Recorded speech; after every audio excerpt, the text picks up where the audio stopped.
Bonjour à tous et bienvenue dans cette vidéo. Aujourd'hui, nous allons voir un circuit électronique basé sur le PIC 16F877A, qui combine un affichage à 7 segments et un clavier matriciel 4x3. Nous verrons comment ces composants sont interconnectés pour permettre l'affichage de chiffres en fonction des touches appuyées sur le clavier. C'est parti! Le PIC 16F877A est au cœur du montage et reçoit les entrées du clavier pour afficher les chiffres correspondant sur l'affichage à 7 segments. Le clavier est organisé en matrice de 4 lignes et 3 colonnes, permettant de gérer 12 touches avec un nombre réduit de connexions. Chaque touche du clavier relie une ligne à une colonne, et le microcontrôleur peut ainsi détecter quelle touche est pressée en identifiant la ligne et la colonne active. Voici le principe de fonctionnement du programme.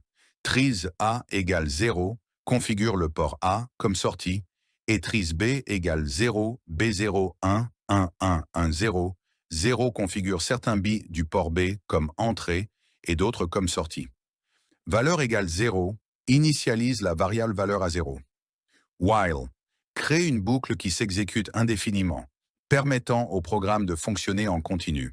Le programme configure successivement les bits B0, B1 et B2 du port B, puis vérifie l'état de certains autres bits B3, B4, B5 et B6 pour assigner une valeur spécifique à la variable valeur. Par exemple, lorsque porte B B0 égale 1, porte B B1 égale 0, porte B B2 égale 0, le programme vérifie l'état des bits B3, B4 et B5 pour attribuer des valeurs de 3, 6 ou 7, 9 à valeur. Port A égale valeur envoie la valeur finale de valeur au port A, affichant ainsi cette valeur sur l'afficheur 7 segments. Maintenant, amusez-vous bien avec la simulation sur Isis de Proteus. Prenez le temps d'explorer le code, de tester les différentes configurations et de voir comment les valeurs changent en fonction des entrées.